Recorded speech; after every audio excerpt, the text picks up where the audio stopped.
physically distance, and download the We Health Bermuda app today. How does the app work? After a person is tested, if they are positive for the coronavirus and have downloaded the We Health Bermuda app, they will receive a code from the Ministry of Health. The person will enter that code into the app, and We Health Bermuda will anonymously notify other We Health Bermuda app users that an infected person was in close proximity, even if they don't know that person. Because the We Health Bermuda app does not use or collect personal information or track users' locations, these notifications will be completely anonymous. We Health Bermuda uses Bluetooth signals to measure how long and how close app users were together. Once you download and install the app on your smartphone, the app will run in the background and alert you to any exposure risks. It uses very little data or battery life and will continue to work if your phone uses Wi Fi only as long as Bluetooth is enabled. We are using the power of technology to defeat the coronavirus. Download the We Health Bermuda app today. This message was brought to you by the Ministry of Health.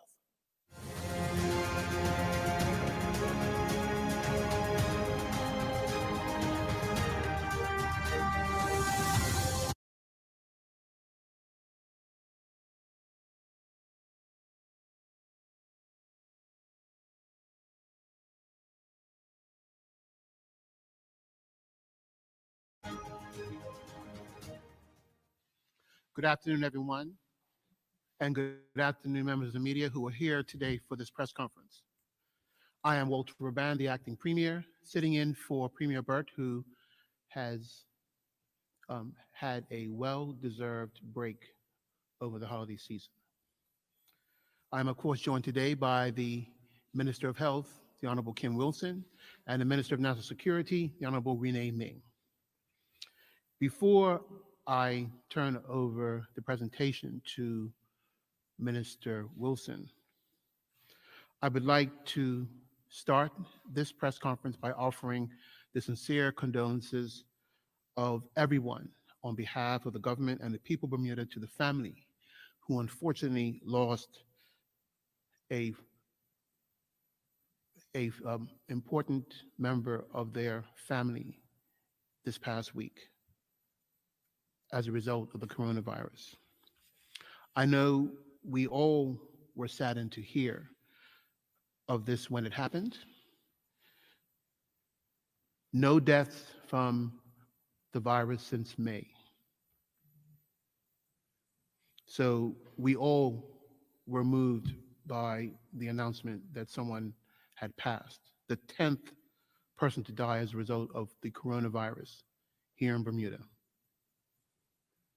The reality of it, everyone, is that the pandemic is still with us.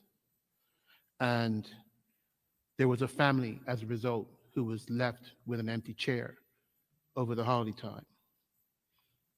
And I think we all understand, as a result of the past 3 to 4 weeks, that this virus is still with us. And we must remain vigilant if we are to fight and defeat it. I will now turn over the presentation to Minister Kim Wilson, the Minister of Health. Minister? Thank you, Deputy. Good afternoon, Bermuda. I hope that you all managed to find your own way to make Christmas feel very special this year. This weekend, I was saddened to confirm that Bermuda had experienced our 10th COVID-19 related death. And I know, as the Deputy has shared, that the loss of one of our own to COVID-19 came as devastating news to our community over the holiday weekend, and our hearts and prayers continue to be extended to the loved ones and the family members of the deceased. I will now like to provide today's daily statistics. There were 715 test results received by the Ministry of Health since the last update, and 7 were positive for COVID-19. 4 of the new cases are classified as local transmission with known contact or sources as associated with known cases. The remaining new cases are classified as under investigation. These cases are among residents with no currently identified links to other known cases or history of travel within the past 14 days. Additionally, since the last update, 9 cases have recovered. Bermuda now has 602 total confirmed positive cases, and their status is as follows. There are 162 active cases, of which 158 are under public health monitoring, and 4 are hospitalized and none are in critical care. A total of 430 have recovered, and the total deceased remains at 10. The mean age of all of our confirmed positive cases is 43 years, with the median being 40 years, and the age range is less than 1 year to greater than 100 years. The mean age of all of our currently active cases is 38, with the median being 36 years, and the age range is less than 5 years, and that age group is from 1 to 4 years, to greater than 80 years, and that age group is 80 to 100 years. To protect privacy and confidentiality, age information will not be provided with respect to those persons that are in hospital when there are less than 5 cases. The mean age of all of our deceased cases is 75, and the median is 77, and the age range is less than 60, and that age group is between 50 and 59 years, to greater than 80, and again, that age group is between 80 and 100 years. The source of all of our cases is as follows. 157 are imported, 361 are classified as local transmission, of which 334 are local transmission with a known contact or source, and 27 are local transmissions with an unknown contact or source, and 84 are currently under investigation. As investigations proceed, transmission categories may change. Today's update has 2 cases moving from under investigation to local transmission with known contacts and sources, and 1 case moving from under investigation to local transmission with an unknown contact or source. The 7-day average of our real-time reproduction number is less than 1, being 0.55, and Bermuda's country status currently remains at cluster of cases. With New Year's Eve approaching, I want to remind everyone of the 11 p.m. curfew, which will still be in place tomorrow night. For many of us, this will mean celebrating in a much different way this year. Some of you may choose to celebrate in your own home at midnight with those in your household, and some of you may even pick another time in a different time zone in which to celebrate if you wish to bring in 2021 with others. But please remember the rules. No gatherings of more than 10 people. Now is not the time to socialize in large groups with people from multiple households. As I said last week, the ministry's contact tracing investigation strongly suggests that it is the social mixing of gatherings of people that are most likely to produce local transmission and positive cases. Remember that over the course of only 1 weekend in November, there were 3 gatherings of people at 2 venues, which resulted in more than 80 people testing positive for COVID-19 and more than 550 persons being quarantined. That was 1 weekend. We cannot be irresponsible about COVID-19, a virus that is so easily transmissible. I would again urge all of you to stop and think about your loved ones before you engage in any potentially risky health behaviors this New Year's Eve. Especially consider our elderly family members and the medically vulnerable. Our vulnerable populations require all the protection that we can possibly give them by shielding them from this virus. Also, can I just say that if you live with a senior or a medically vulnerable person in your home and they stay in while you are constantly going and coming, mixing with lots of people outside of the home, you are not shielding them. Yes, they may be staying in, but you are bringing the outside world to them. Your actions are their actions. Your germs are their germs. As I've said before, it is so important for young adults to realize that even healthy people in their 20s and 30s can catch the coronavirus, spread it to others, and suffer from severe illnesses resulting in hospitalizations, lasting health problems, or even death. Even if you don't get sick, the choices you make about where you go could be the difference between life and death for someone else. I want to remind also members of the public about current visiting restrictions at the hospital, which were put in place on Wednesday, the 23rd of December, and they are: long-term care residents and isolation patients on any ward will no longer receive visitors, while acute and critical care patients will be able to have 1 designated person visit for 1 hour. The Goslings ward, or the children's ward, will allow limited visits by parents only, and the maternity ward's visiting will remain as is, which is one designated support person able to attend the birth and visit once a day if the mother stays longer than 24 hours. I now want to provide a quick update regarding the COVID-19 vaccine. Preparations are currently underway for the receipt of the first shipment of the Pfizer vaccine in the new year. This will include just over 9,000 doses, which is sufficient to immunize 4,500 people. We are working to ensure that it is accessible to everyone who needs it first. Among those to receive the first doses will be the healthcare workers, essential workers, care home residents, and the medically vulnerable. The Ministry of Health has been closely monitoring the rollout of the vaccine across the United Kingdom, noting in particular any side effects experienced by the recipients.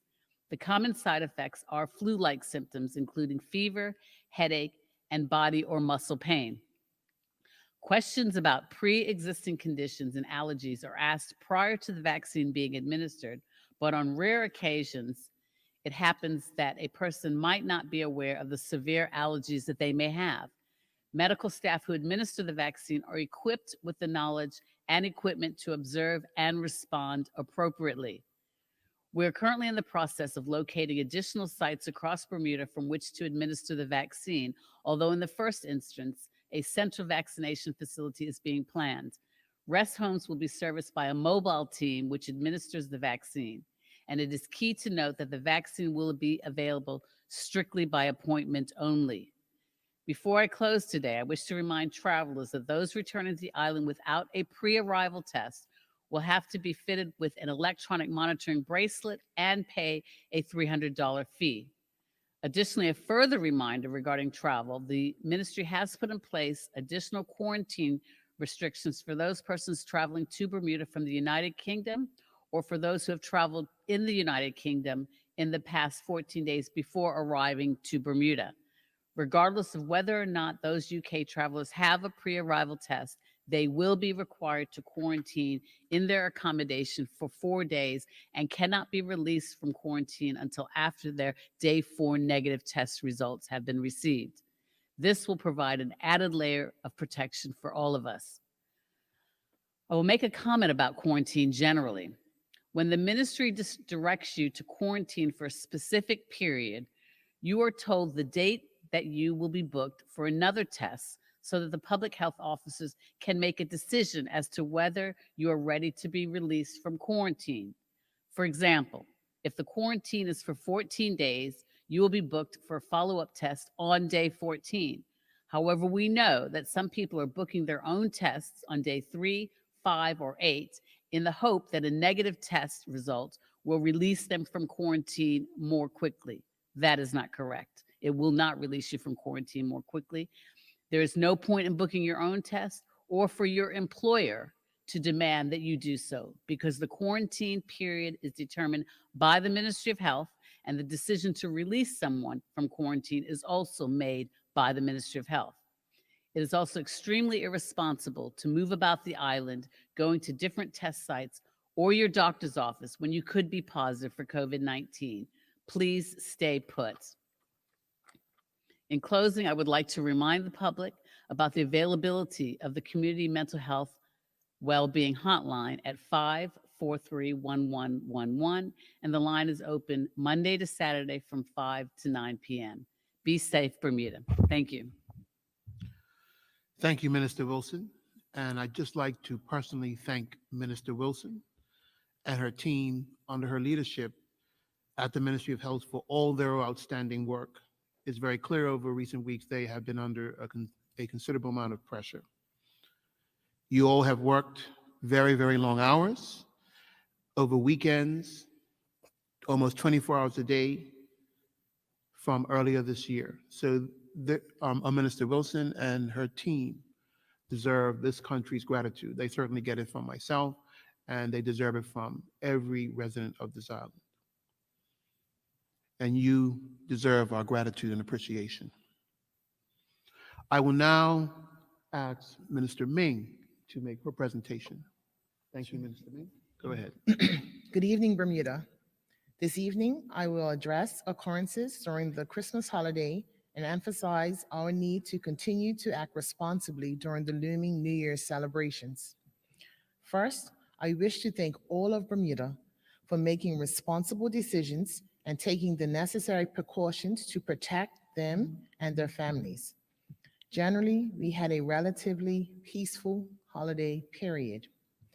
This is a testament to our residents who adhere to the health guidelines and advisories which encourage people to celebrate in small bubbles this holiday season. It is with much despair and sadness on my part to have received reports of a shooting incident on Monday night. I'm sure that most of Bermuda shares in this sentiment. As in the past, I again condemn the actions of the lawless few who seek to wreak havoc in our neighborhoods and our communities. Monday night's incident was particularly awful, as from many accounts, it put innocent bystanders in harm's way, with bullets indiscriminately hitting people's homes. Thankfully, the young man who was hurt is not facing life-threatening injuries. However, we cannot let incidents like this become the norm. So I'm urging anyone with any information to please cooperate with the police and help us stamp out all forms of violence and antisocial behavior, particularly as we embark upon a new year. Also, in keeping with public safety, Bermuda, as a reminder, the curfew is still in effect until January 4th. So between 11 p.m. and 5 a.m., no one should be on our roads or out and about unless you have an exemption. As you would have seen, the Bermuda Police Service issued a public reminder that if you intend to be on the roads in the evening hours, please plan ahead by ensuring you have enough time to get home before the 11 p.m. curfew. Over the last weekend's holiday period, the Bermuda Police Service COVID compliance team, in partnership with the Bermuda Reserve Police, monitored our curfew checkpoints. These checks resulted in 15 persons being found in breach of the curfew. These individuals have subsequently been reported for summons. Tomorrow and into the weekend, the Bermuda Police Service will be out on the roads enforcing the curfew as well as speed limits to ensure the safety of the motoring public. They will also be conducting road sobriety checks. So again, we are encouraging you to make responsible decisions over the holiday period. At the Department of Corrections, in an effort to continue to protect our corrections officers, staff, and inmates, all visits by members of the public to our facilities remain suspended. We will assess the reinstatement of the visitation next month. As you will have heard the acting premier say earlier, an agreement has been reached with our 5 active Gombe troops so that they can have modified performances on New Year's Day. The Ministry of National Security assisted in ensuring that specific guidelines were put in place so that these performances can occur. So I think it's important to reiterate the guidelines. Do not follow the troops. Wear a mask at all times. Keep 12 feet away from the performers. Keep 6 feet away from other spectators unless you're members of the same household. And do not gather in crowds. Ideally, we would hope you enjoy the Gombe performances from your own home. Other than the Gombe performances, no large events have been approved for the holiday weekend. Remember, group gatherings are still limited to a maximum of 10 people per group. Lastly, as we embark upon a new year, I wish to close this one out by extending my humble thanks and appreciation to all our officers in the various departments that comprise the Ministry of National Security.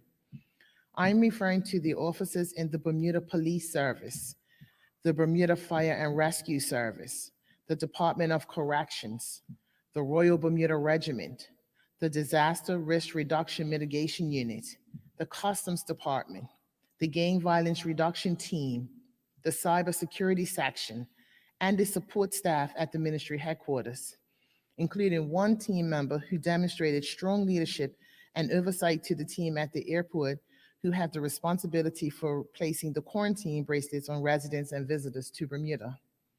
Throughout this year, these individuals who, under strained conditions, adverse situations, and testing moments, ensured that our emergency services and agencies operated seamlessly.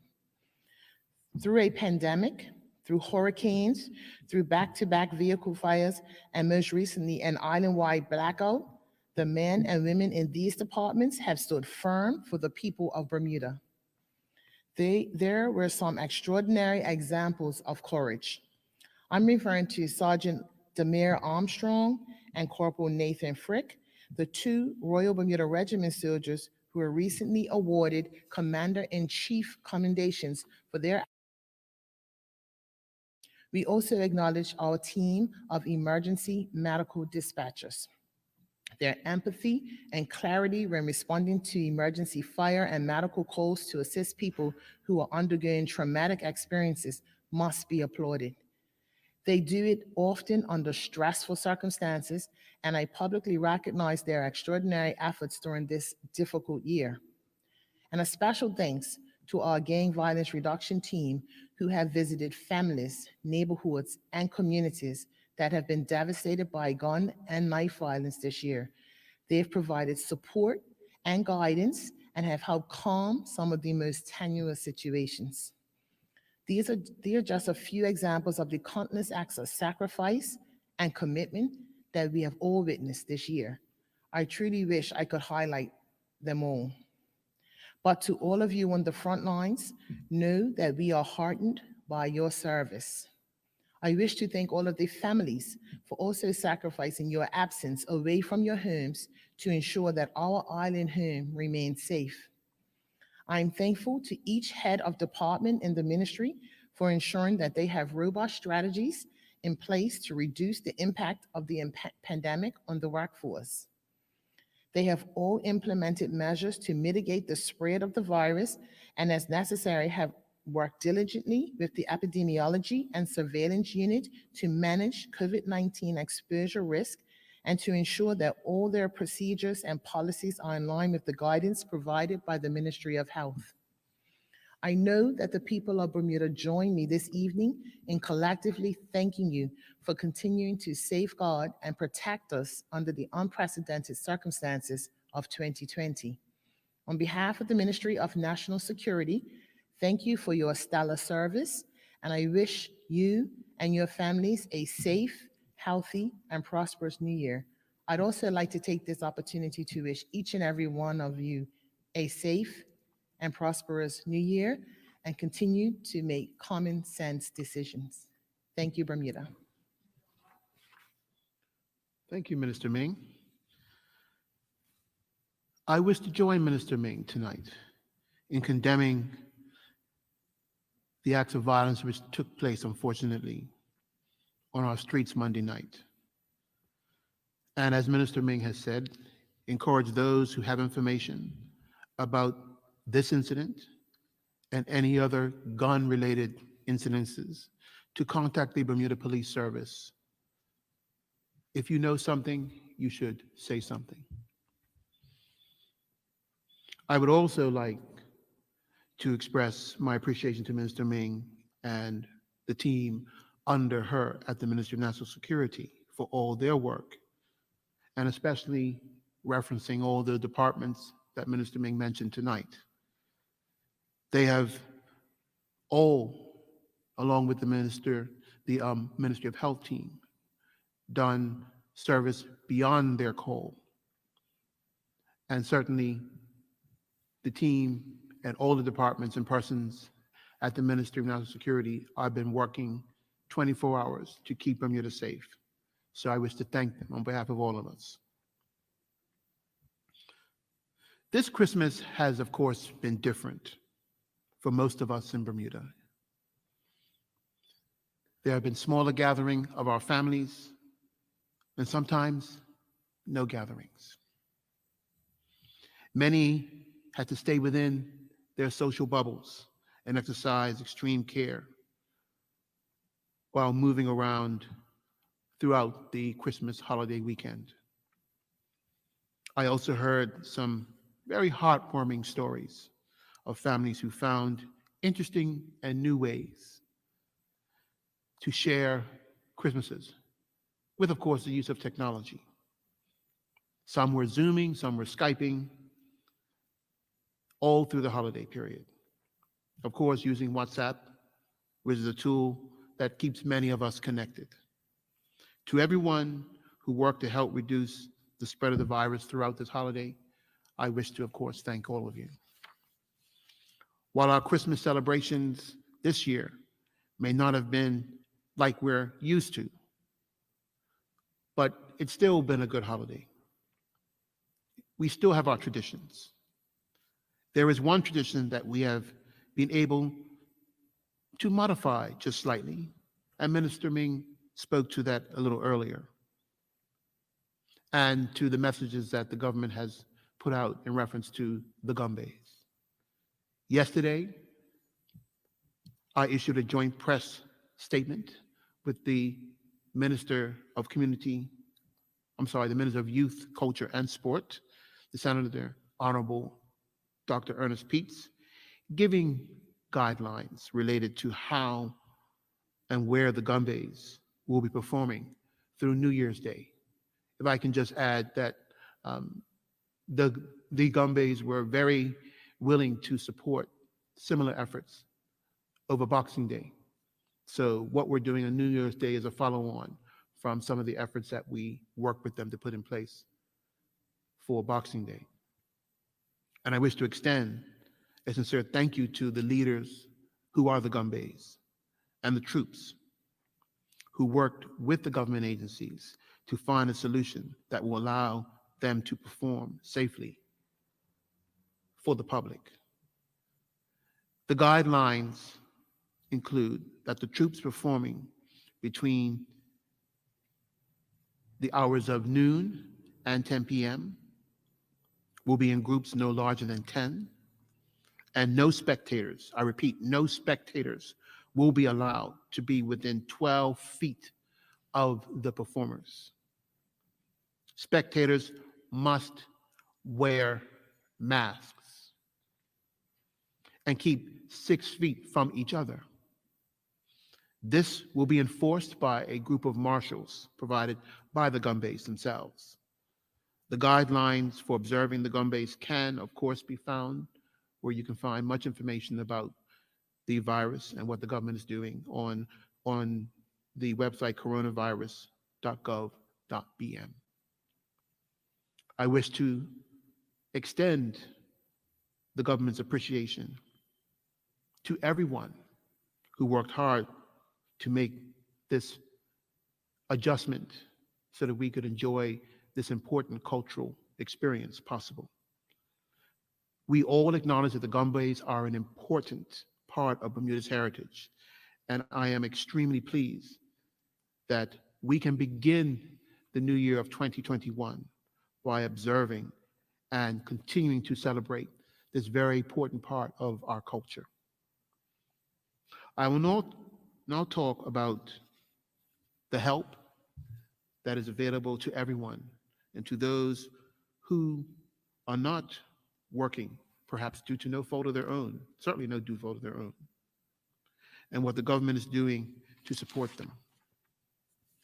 In recent weeks, the Ministry of Finance has paid $234,000 to those who are not working and others who have been directly impacted and had to quarantine.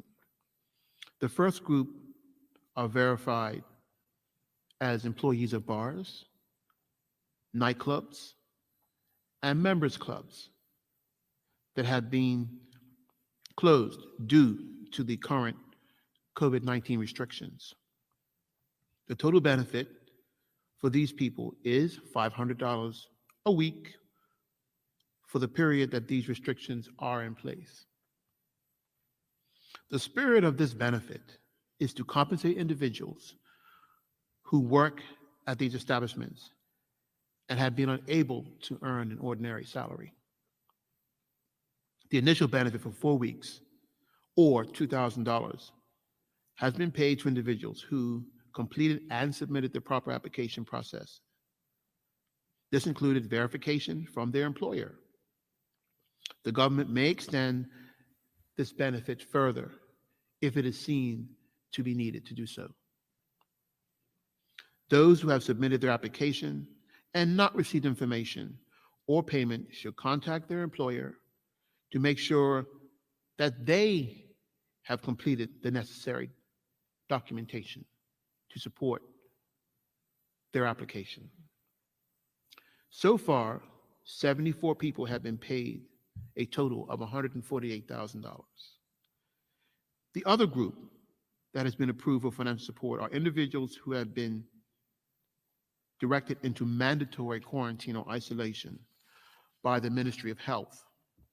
These individuals who are unable to earn an ordinary wage or income can apply for this benefit. Starting on the 18th of December, these individuals have been paid bi-weekly. The benefit payout will be calculated at 60% of the individual's remuneration with a maximum of $500 per week. 116 applications have been approved and a total of $86,600 has been paid. I will now move to my own ministry, the Ministry of Home Affairs. We have detected fraudulent activity that is the Office of Consumer Affairs. There apparently are some members of the public who are going around to retail establishments and saying that they are consumer affairs enforcement officers. And this is obviously in order to deceive these retailers. The offenders operate in small groups to intimidate retail staff. I want to make it clear this is an offense under the Consumer Protection Act of 1999. And the offender or offenders is liable for a summary conviction and a fine of up to $10,000 and 6 months imprisonment. Consumer affairs enforcement officers actually wear badges and have the appropriate ID on them.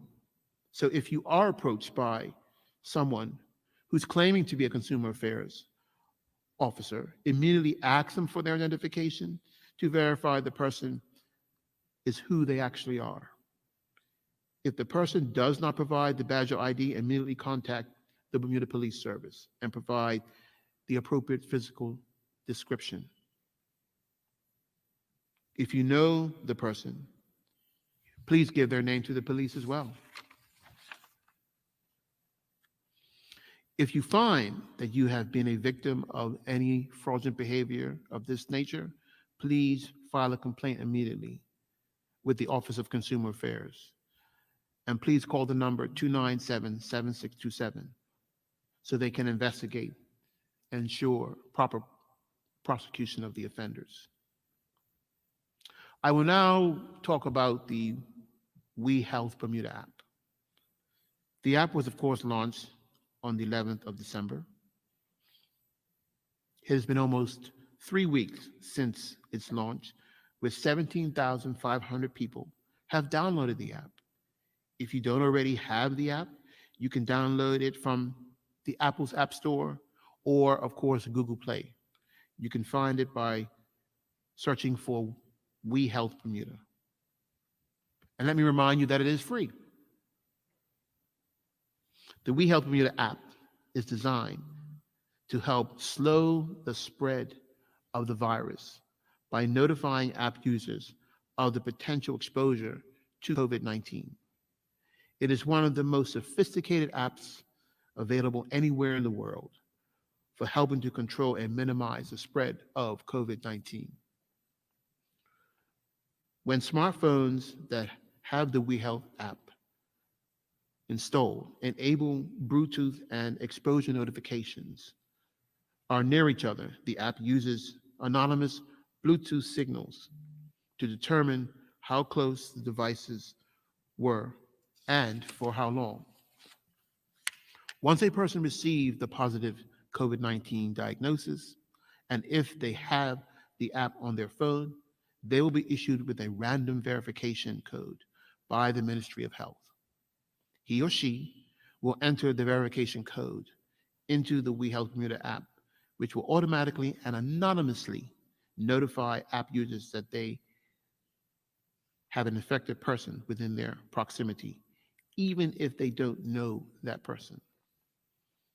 Because the WeHealth app does not use or collect personal information, these notifications are also completely anonymous. The app is free, and once you download and install it into your phone, there's nothing else you need to do. The app will run in the background and will alert you to any exposures or risks. To help contain the spread of the virus, of course, the reminders that we've been giving at every press conference: wear a mask, sanitize your hands, and practice physical distancing. And of course, please download the WeHealth app to continue with the fight against COVID.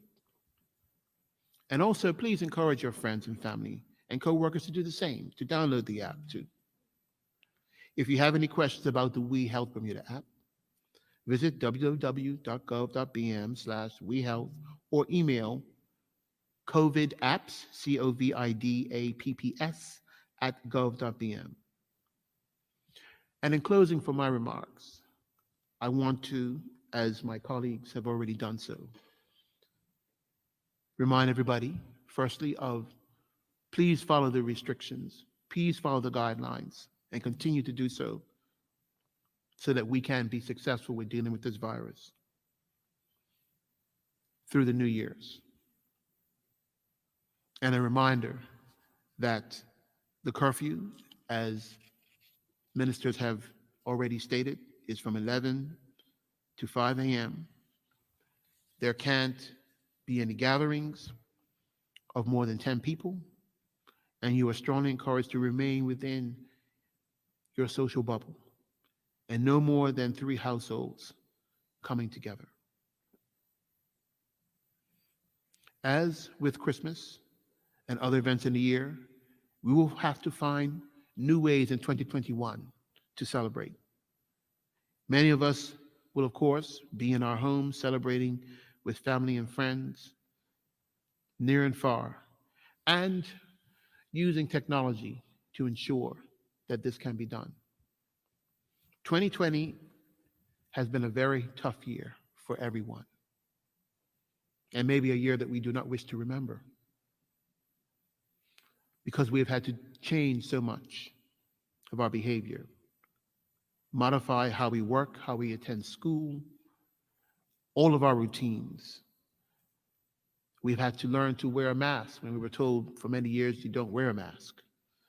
We've had to wash our hands just like we were told as children regularly, and physically distance, which is not a Bermudian cultural practice, of course. We like to be together. We like to stay together. But throughout this, we have all recognized what is truly important in life, I believe, and have hopefully grown just a bit closer, even though we've had to be apart, and learn more about each other and come to love each other a little bit more than we perhaps did in the past. There are many in our community who, through this period, have needed extra support emotionally. And we all have experienced perhaps high levels of stress, anxiety, and uncertainty and fear. So if you need to talk to somebody, there is help. The Bermuda Psychology Association continue to support the Emotional Wellbeing Hotline. The phone number is 543-1111. Again, I'll repeat it, 543-1111. The line operates from Monday to Saturday from 5 a.m. to 9 p.m. Please call that number if you do feel anxious, caregivers, and coping with, if you're a caregiver and you're coping with family, particularly a member who may have certain conditions such as dementia, seniors who may feel isolated, having a hard time just with having to be isolated, or you're caring for loved ones and just need to have a chat with somebody. There is, of course, no charge for this service, and funding is made possible by the Bermuda Foundation with the support of the Health Innovation Fund. We all have worked together as a community to understand this pandemic and the role that we all can play with stopping its spread.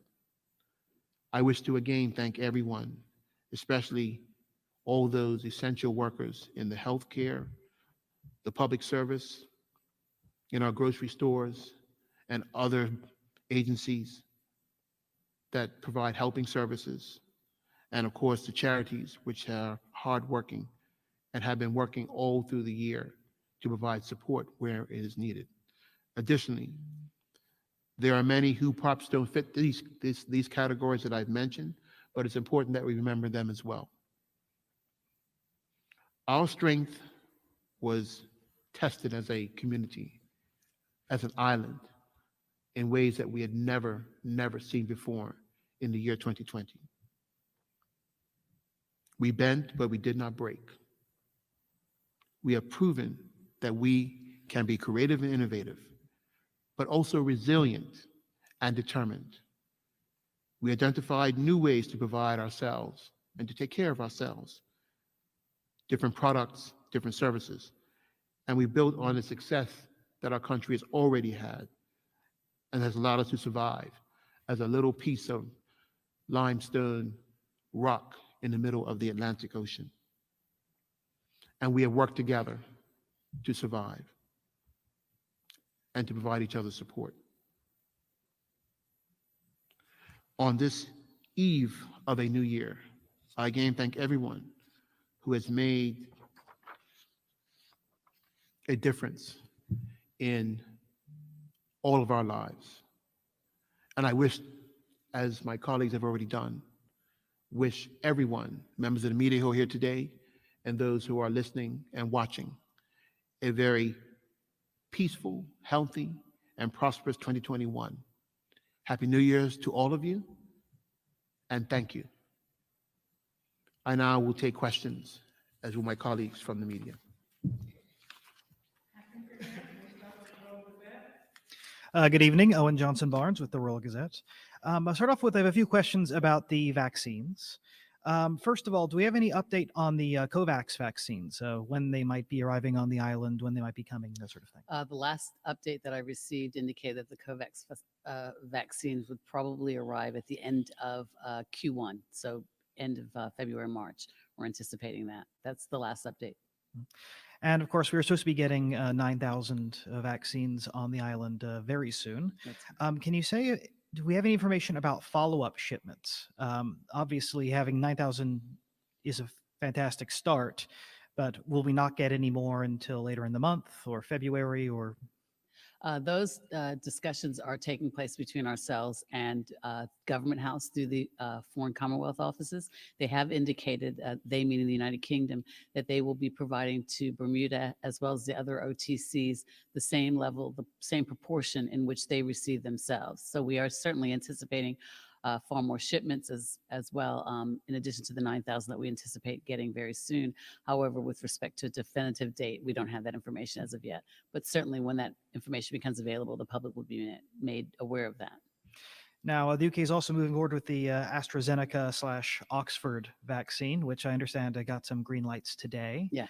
Are we optimistic about getting that within the near future? And is there a plan to distribute that amongst the public? The discussions that we've had from COVAX have indicated that they would be looking to either the Moderna and or the AstraZeneca, whichever ones they're able to acquire the soonest will be the ones that will be received by Bermuda and the other OTCs. Now, of course, with all the vaccines rolling out, there is still a degree of skepticism among some members of the community about the vaccines and their effectiveness and side effects. Will there be any sort of informational campaign or promotional effort to make people aware of what the vaccine is and let people know that it's safe? Absolutely. Just like with this vaccine and all the other vaccines that have actually been on the market or that have been distributed throughout Bermuda, we have always followed up with an educational awareness campaign that includes having meetings and Zoom meetings so members of the public can hear from the OCMO as well as other doctors and physicians. It includes educating not just the members of the public, but members of the medical profession and so forth. So there is a full educational awareness campaign being planned, and you'll start seeing developments of it very, very soon. Now, we did have one question from a reader regarding the tracking bracelets, specifically their use among younger people who are traveling in. Can you explain what the policy is regarding people who are under 18? Do they get the bracelets? And if they're not given the bracelets, are they tracked in any other way? When you say the tracking bracelets, you mean the Yes, 8-day ones? the I'm traveler going to light. yield to Minister Ming. Okay. That is coming, an initiative on national security. Sorry, and you said the question was someone under the age of 18 be Under the required age of to- 18, will they have to require it? What tracking measures are in place for people who are younger? I'm not sure, I mean, and I can find this out for you and confirm it to you, especially if you've had it as a question, if the age is 18 or 16. So I will endeavor to get the answer, and I can reach out to you so that you can answer your reader. All right. Well, thank you very much. The other question I had regards the curfew. Obviously, the curfew is right now scheduled to end on January 4th. I don't believe we're going to be having another one of these meetings until after that date. So can you say if there is any intention for the curfew and those similar measures to be extended beyond January 4th? We have a COVID cabinet subcommittee that meets regularly, and part of those discussions also entail looking at whether or not there should be further refinements to any of the rollbacks that we're seeing right now. So no determinations have been made at this point. However, it's important to note that in addition to us meeting very regularly, a lot will be determined upon what we see following the New Year's events. If unfortunately we see and or hear that there has been a lot of social mixing of families and the socialization that we've already seen that has resulted in quite a number of recent positive cases and increasing our transmission levels here in Bermuda as of late, then those are certainly circumstances that we'll have to explore to see whether or not there are further refinements to the existing rollback measures, so to speak. Thank you all very much. Happy Thank New you. Year. Happy New Year to you too. Just as an addition to what the minister said, I think we've obviously seen some reduction in the amount of cases that we have been detecting over from the spikes that we had a few weeks ago. If that trend continues, and I can only speak to it as a trend, perhaps there'll be no consideration of that. But as the minister said, it'll be all dependent on what we are experiencing post this last sort of period, I guess, celebratory of the holiday. So it's important that people follow the guidelines as has been outlined and be mindful of the restrictions that we put in place to fight the virus.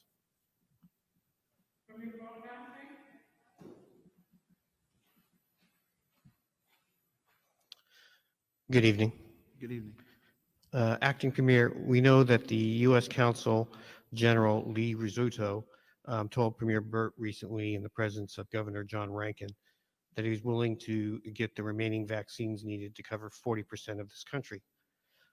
Has government taken him up on his offer? Why or why not? That's a question I think you should save for the premier when he returns next week, since that would have been a conversation within the precinct of he and the governor and representative of the U.S. government. It's perhaps more appropriate that you put that directly to the premier and he can give you the answer on that. Okay, thank you very much. Health Minister, the U.S. Consul General wrote directly to you on 2 separate occasions recently offering to help provide vaccines for Bermuda. Can you please tell us what your response was? I have heard that he did write directly to me, and I've actually reached out to my team to make sure that the address was correct, because I do not recall receiving any information from him, but unfortunately sometimes people forget the N in my name in my email address. So I actually spoke to the premier prior to his commencement of his vacation to invite the U.S. Consul General to send the email again and make sure that it was sent to the correct address. Because as people will know, I generally do respond to all of my emails. And certainly if it was an email dealing with such an important issue, I would have responded. Thank you. Mhm. Mr. Oban, over the past 3 weeks, more than 40 countries have started vaccination programs. Would the government object or block private medical practices and organizations from bringing in vaccines to help speed up the process? Or does the public have to rely solely on the government to deliver the vaccines in 2021? I'll defer because that's really a matter of the handling of the vaccine for the country. I'll defer to the Ministry of Health on that. Don, I can't answer that because that's the first that I've heard of it, of private agencies attempting to perhaps help secure the vaccine. As I've indicated previously, we have two streams of obtaining the vaccine. First is through the United Kingdom and the FCO and through Government House, and then the second, obviously, the COVAX facility. I've not heard that. That request hasn't been made known to me, so I really am unable to comment. Okay, thank you. Health Minister, many countries and airlines around the world are saying that in the near future, travelers will need the vaccine certificates before being allowed in entry into countries, as you stated over the last couple of press conferences. Why is Bermuda still allowing residents to land at the airport without a pre-test? And if countries can stop people traveling without a vaccine certificate, why can't you stop people arriving here without a pre-test? That's a larger issue. We have a document that's a living, breathing document called the Constitution, and there are some restrictions potentially with respect to interpretation of the Constitution as it relates to the travel, freedom of movement of residents of Bermuda.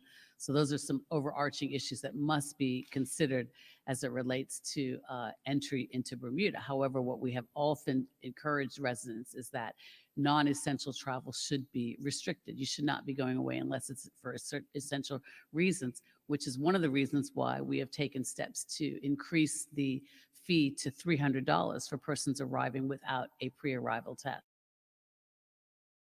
And persons that are traveling to ensure that they take steps to have a arrival test. You would have also heard us announce through the BTA the ability to utilize Costco, which has over 120 various locations throughout the United States that offer the COVID PCR test, or alternatively, you can go into your shopping cart, download it, and get it online, have it delivered to wherever you're staying, take the test, and then send it back and get your email results of your PCR. So there's a number of avenues that have been made available to persons traveling to ensure that residents arrive with a pre-arrival test. Thanks. Sadly, a person died over Boxing Day from COVID complications. In the official press release, it stated the person was one of the previously hospitalized cases. How long had the person been released from the hospital before passing, or were they still in a hospital but no longer listed as a COVID-19 patient? The person that passed away was still in hospital. So, thank you. And finally, as we head out of 2020, thankfully, into 2021, what can you say to the Bermuda public about having a better year ahead with the vaccine on the horizon? Don, 2020 has been a horrendous year for many, many Bermudians worldwide, but let's speak locally to Bermuda and her residents. And a lot of people have suffered as a result of certain of the issues concerning the pandemic. I myself personally, as well as I'm sure many other Bermudians, still feel very, very blessed that we have wonderful families and we have our health. I also feel blessed that I have had the opportunity to work with a tremendously dedicated team at the Ministry of Health. I have not carried the COVID battle alone because I've had the support of the team at the Ministry of Health as well as the government in whole. I think that recognizing that the vaccine is not going to be a panacea. We are going to still be in the midst of this pandemic next year as well. We will still be required to wear our masks and physically distance, and all the other public health guidelines will also still be required. However, recognizing that the vaccine will certainly be an enhancement to the regime that we have with respect to trying to fight this particular and a particularly deadly virus by use of the vaccine. We've spoken about the importance of people becoming vaccinated. The government has said over and over again, we will not make it mandatory. However, it will be made available to each and every Bermudian and resident who wishes to have it and avail themselves of it. And we're certainly encouraging people to do so, not just for themselves, but for the protection of the community as a whole. So in sharing my colleagues' sentiments, I too wish all of Bermuda a happy and healthy 2021. 2020 was very horrendous. I know a lot of us are happy to see it in the past. However, 21 will be difficult because we will still be living in the midst of a pandemic, notwithstanding the availability of the vaccine. So we'll still have to continue to physically distance, wear our masks, and follow the other public health guidelines. But we'll come out a lot stronger because we've weathered the storm of 2020 together as a community by all pooling together to adhere to the guidance. And I anticipate that we will continue the successes of that in 2021 with us all working together to fight COVID. Thank you. May all three of you have a very happy new year. Thank you. You too, Don.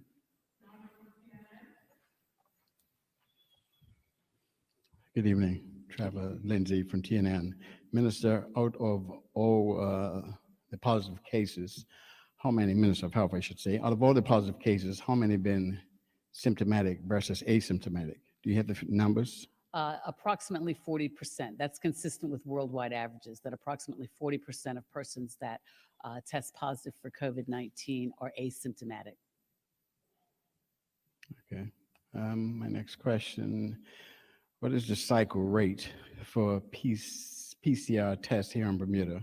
And are both labs using the same cycle rate? I wonder if you can be a little bit more specific insofar as what are you referring to, a cycle rate? PCR testing. Yeah, I'm familiar with the PCR testing, but I don't know what you mean by the cycle rate.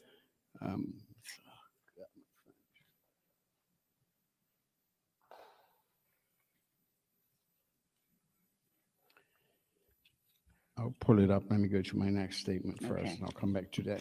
Thank you.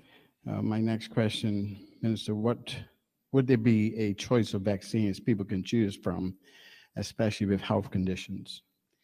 That is a question that is not yet to be determined. We do recognize that some of the principal differences between the vaccines is with respect to the way that they're transmitted and whether or not they have to have the cold storage and so forth. But insofar as whether or not a person can opt for the AstraZeneca or the Moderna versus the Pfizer, those final determinations haven't been made yet.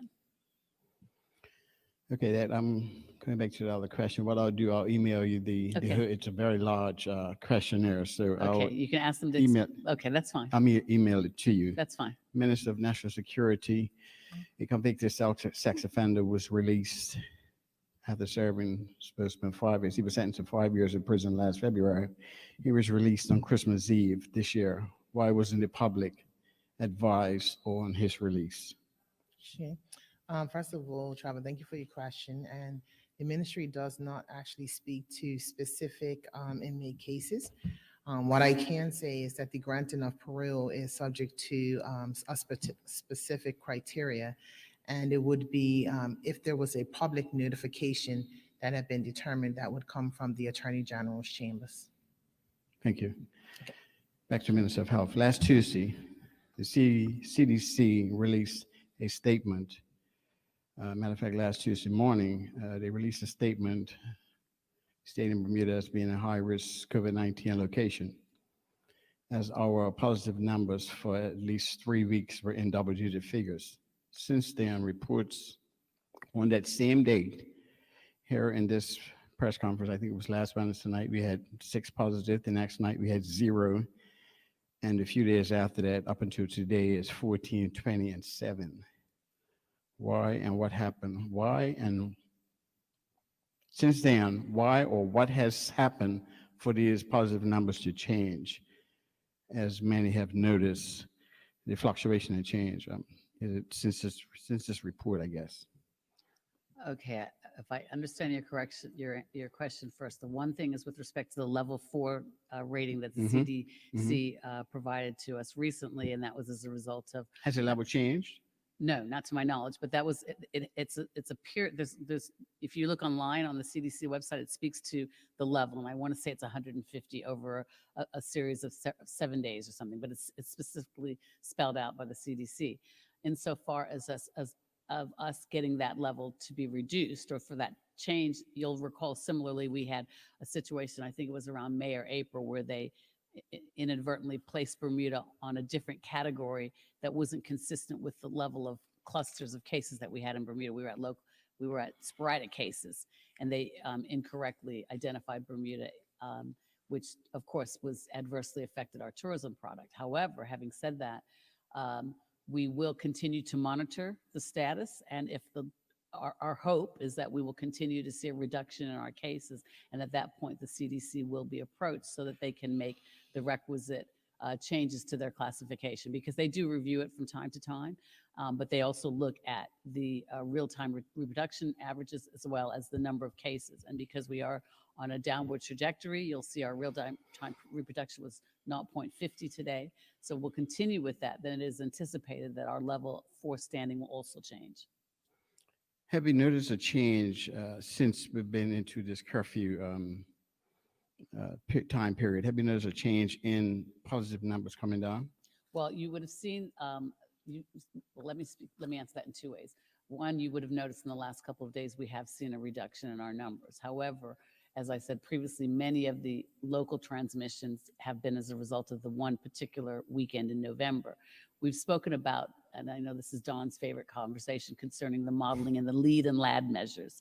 And oftentimes, whenever you introduce mitigants such as curfews or changing the times of restaurant operations, et cetera, it oftentimes takes between 2 cycles, 14 to 28 days, before you will actually see any type of results as a result of the introduction of the mitigants. So we're still in the early days of that second cycle to see what, if any, impact the introduction of the curfew, as well as the other mitigants and the rollback measures that were introduced by the government a few weeks ago, what impact they will have. And our hopes is that we will see positive impact, and we will continue to see the cases decline on a day-by-day basis. This is not a statement, this is not a question, it's a statement. As we close tonight, that's our last press conference for the year. For the first time in many years, we haven't had a Christmas or Boxing Day baby. And I agree with you, 2020 has been a hard year. Not even babies going to be born this Christmas. Have a happy New Year to you. Happy New Year, Trevor.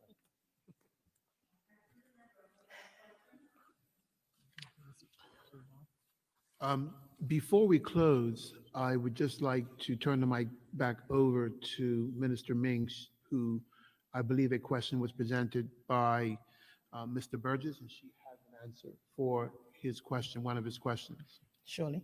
Mr. Burgess, you asked about the monitoring bracelets, and the monitoring bracelets are used for persons 10 years and over, in line with the COVID swab, and the yellow wristbands are for persons age 16 and over. Thank you. Okay. All right, with that, everyone, thank you for all the media and everyone who's here tonight to ensure that this press conference can happen and ensure that we are able to inform the public. I would like again to wish everyone who is watching and listening a safe and peaceful New Year's celebration, as well as a safe and peaceful 2021. 2020 has been tough, but let's move into the next year with some optimism and a sense of purpose that we can defeat the virus and begin to bring Bermuda back to a place where we all will be more happy and will feel that our country is moving forward.